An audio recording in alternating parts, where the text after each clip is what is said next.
လူတွေသိကျင်နေတဲ့ဂျီနဲ့သူ့ရဲ့ကြားကအခြေအချင်းတွေကိုပြောလာတဲ့ဖြိုမြောင်ပရိသတ်များလုံးမင်္ဂလာပါရှင်ဘာမစ်နောက်ကနေပြန်လဲကြိုဆိုလိုက်ပါတယ်သူကိုမသိဘူးဆိုတဲ့ဂျီနဲ့ပတ်သက်တဲ့အခြေအကိုအခြေအနေကိုပြောလာသူကတော့အဆိုတော်ဖြိုမြောင်ဖြစ်ပါတယ်ဂျီဆိုတာကထိုအင်ဒရာဘိုရဲ့ညီမဖြစ်သူကမွေးထားတဲ့သမီးလေးဖြစ်ပြီးတော့ရွှေနန်းတော်ရတနာရွှေဆိုင်ရဲ့တဦးတည်းတော့အမွေဆက်ခံသူသမီးဖြစ်ပါတယ်ဒါပေမဲ့လည်းကြီးကတထဲသမီးတယောက်ရဲ့ဟန်ကြီးပန်ကြီးမရှိပဲဘဝကိုရိုးသားအေးဆေးစွာနဲ့ပေါ်ပါစွာဖြတ်သန်းနေရပါအထူးသဖြင့်ကြီးကစီးပွားရေးအလုပ်တွေထက်အနုပညာအလုပ်တွေကိုဝါသနာပါပြီးတော့တချင်းဆိုပြိုင်ပွဲတွေလည်းဝင်ခဲ့ဘူးသူပါပြီးခဲ့တဲ့လပိုင်းမှာတော့မြန်မာအိတ်တော်တချင်းဆိုပြိုင်ပွဲကနာမည်ကြီးလာတဲ့အဆိုတော်ဖြိုးမြောင်နဲ့ရွှေနန်းတော်ရတနာဆိုင်ကကြီးတို့ရဲ့အခြေအသတင်းကအင်တာနက်ပေါ်မှာတော်တော်လေးလူပြောများနေရဖြစ်ပါတယ်ဒါကလည်းအဆိုတော်ဖြိုးမြောင်ရဲ့အင်တာဗျူးတစ်ခုကနေအစပြုခဲ့တယ်လို့ဆိုရပါလိမ့်မယ်အထူးသဖြင့်ဖြိုးမြောင်ကသူကနာမည်တစ်လုံးနဲ့အဆိုတော်ကောင်မလေးစီကချစ်ခွင့်တောင်းထားကြောင်းပြောထားတာကြောင့်လူတွေကရွှေနန်းတော်ရတနာဆိုင်ကတဦးတည်းသောသမီးလေးဖြစ်တယ်လို့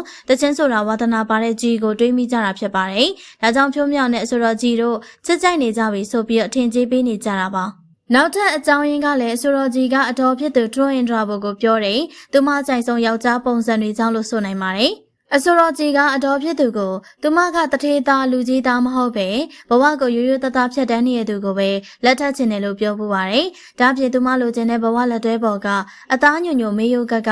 လဲစလုတ်ကြီးကြီးနဲ့ယောက်ျားလို့ကြီးကပြောပူပါတယ်။ရွှေနန်းတော်စိန်ရွှေရတနာဆိုင်ကသမီးလေးကြီးပြောတယ်။သူမအကြိုက်ဆုံးဖူးစာရှင်ပုံစံဟာအဆိုတော်ဖြိုးမြောင်ရဲ့ပုံစံနဲ့ကွက်တိကြအောင်တူနေရကြောင်းရွှေနန်းတော်ကသမီးလေးနဲ့ဖြိုးမြောင်တို့ကချစ်ကြိုက်နေကြပြီဆိုတဲ့သတင်းတွေထွက်ပေါ်လာခဲ့ရဖြစ်ပါတယ်။အစောပိုင်းမှာတော့အဆိုတော်ကြီးဟာသူမကဖြိုးမြောင်နဲ့ချစ်ကြိုက်ဖို့နေတတာအပြင်မှာတောင်တစ်ခါမှမတွေ့ဘူးလို့ဆိုပါတယ်။ဒါပေမဲ့အဆိုတော်ဖြိုးမြောင်ကသူမမျက်စိမှာတော်တော်လေးချောပြီးတော့သူမအကြိုက်နဲ့တူတယ်လို့ကြီးကဆိုပါတယ်။အခုခါမှာတော့ဖြိုးမြောင်ကသူ့ကိုမသိဘူးဆိုပြီးပြောနေတဲ့ကြီးကိုတကွက်ပြန်ပြလိုက်ပါတယ်။ဖြိုးမြောင်ကကြီးရဲ့စကားအတိုင်းပဲသူနဲ့ကြီးချစ်ကြိုက်နေရကိုကြီးတောင်သိရလားဆိုပြီးတော့မေးခွန်းထုတ်လိုက်တာဖြစ်ပါတယ်။ဖြိုးမြောင်ကသူနဲ့ရွှေနန်းတော်သမီးဟာချစ်သူတွေမပြောနဲ့အပြင်မှာတခါမှမဆုံဘူးလို့ဆိုပါတယ်။ကြီးပြောတဲ့ချစ်သူပုံစံကသူနဲ့ကိုက်ညီနေရကတော့ကြီးရဲ့ချစ်သူကသူနဲ့ရုပ်ချင်းစင်လို့ဖြစ်ရမယ်လို့ကောက်ချက်ချပါတယ်။ဖြိုးမြောင်ကကြီးသားဆန်းသားရှိမယ်ဆိုရင်သူရဲ့ MTV တချင်းနှစ်ပုတ်မှာပါဝင်ရုပ်ဆောင်စီခြင်းတယ်လို့သိရပါတယ်။ဒါအပြင်ဖြိုးမြောင်က